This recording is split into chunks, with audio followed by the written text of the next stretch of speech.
भाई आचार संहिता लागू होने में अब 2 महीने से भी कम का समय रह गया है।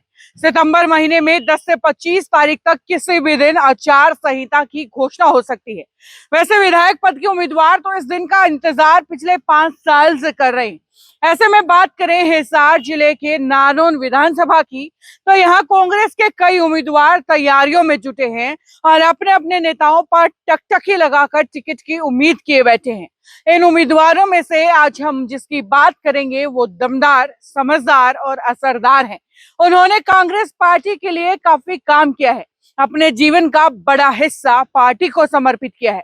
नजदीकियों की माने तो ये सौम्य स्वभाव के शरीफ आदमी हैं, अपनी बात के धनी और खरी बात कहने वाले हैं। आज के समय में राजनीति में ऐसे आदमी बहुत कम मिलते हैं। दरअसल हम बात कर रहे हैं दिलबाग सिंह ढांडा की। नारनौल विधानसभा के गांव बुडाना में रहने वाले दिलबाग सिंह ढांडा इंजीनियर हैं। वो दिल्ली में एसडीओ से लेकर चीफ इंजीनियर तक के पद पर काम कर चुके हैं। समस्याओं को जड़ से लेकर सिरे तक पहचानते हैं। दरअसल कई बार नेताओं को जानकारी ना हो तो क्लर्क से लेकर जेई तक भी उन्हें कागजों में उलझाए रखते हैं। लेकिन दिलबाग सिंह ढांडा ये बेहतर तरीके से जानते हैं कि योजनाओं की फाइलों को कहां से और कैसे निकलवाना है, क्योंकि ढांडा 15 सालों तक शीला दीक्षित के करीब रहकर काम कर चुके हैं। लिहाजा उन्हें अफसरी और राजनीति दोनों को एक साथ चलाना आता है। बता दें कि दिलबाग सिंह ढांडा पिछले कई सालों से नानौन में जमीनी स्तर पर काम कर रहे हैं। वे हर एक गांव की छोटी से छोटी समस्या को पूरी तरह से समझते हैं। इंजीनियर आदमी हैं तो उनका हल करने का तरीका भी इन्हें पता है।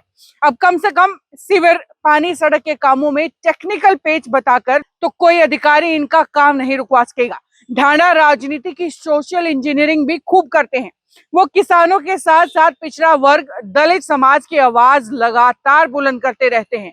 इनके प्रयासों की बात करें तो साल 2018 में नानौल में किसान अधिकार सम्मेलन करवाने से लेकर हिसार में पिछड़ा वर्ग अधिकार रैली, व जींद में दलित सम्मान सम्मेलन व नानौल में पैदल यात्रा निकालकर इन्होंने पार्टी को हल्के में मजबूत किया है। आज ये हर एक बूथ पर 5 सक्रिय कार्यकर्ता तैयार कर करीब 1000 ऐसे कार्यकर्ताओं की फौज तैयार कर चुके हैं जो कांग्रेस के लिए एक आवाज पर कहीं भी पहुंच जाएगी। गांव में अपनी जमीन पर खेती बाड़ी करवाने वाले ढांडा किसानों की समस्याओं को अच्छी तरह से पहचानते हैं। इसीलिए कांग्रेस ने इनको राष्ट्रीय कांग्रेस कमेटी का संयोजक बनाया हुआ है। ये कांग्रेस की घोषणा पत्र कमेटी के सदस्य भी हैं। जब भी कांग्रेस का राष्ट्रीय स्तर या प्रदेश स्तर पर घोषणा पत्र बनता है तो इनकी राय जरूर ली जाती है। दिलबाग सिंह पार्टी के हर एक प्लेटफॉर्म पर किसानों के लिए एमएसपी की मांग उठाते हैं।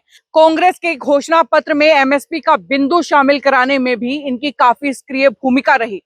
ढांडा रणदीप सिंह सुरजेवाला के करीबियों में है। जब भी इन्हें मौका मिलता है तो रणदीप सिंह सुरजेवाला के जरिए भी किसानों की समस्याओं को राष्ट्रीय स्तर तक ले जाने का काम करते हैं।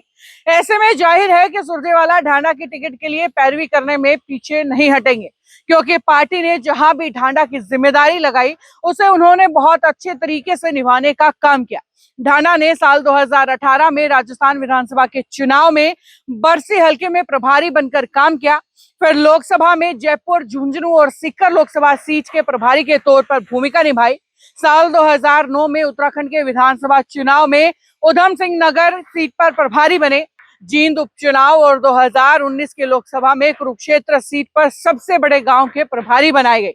साल 2024 के लोकसभा चुनाव में पंजाब में संगरूर सीट पर प्रभारी के तौर पर संगठन का काम किया। पार्टी ने जहां भी भेजा पूरी मेहनत, निष्ठा, लगन के साथ ड्यूटी निभाई। पार्टी आलाकमान को हमेशा सटीक रिपोर्ट भेजी। नानौल में कई तरह से इनकी दावेदारी बनती है।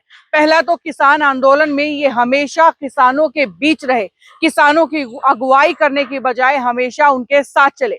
दूसरा, नानौल हलके में किसान सबसे अधिक सक्रिय रहते हैं। ऐसे में ये पार्टी के लिए बेहतर विकल्प रहेंगे। वैसे अपने समाज के अलावा दलित और पिछड़े वर्ग के लोगों के लिए भी ये हमेशा आवाज उठाते रहे हैं। तीसरा, सरल स्वभाव व मीठे बोल के धनी हैं, हमेशा लोगों के बीच में रहते हैं। ऐसे में कांग्रेस के लिए नानौल सीट पर बेहतर ऑप्शन के तौर पर ये आगे आ सकते हैं। वैसे दिलबाग सिंह ढांडा को लेकर के आपकी राय क्या है, कमेंट बॉक्स में लिख करके बताइए और इसी तरीके के राजनीतिक दांव पेच को देखने के लिए जुड़े रहिए सिटी बिग न्यूज के साथ। नमस्कार।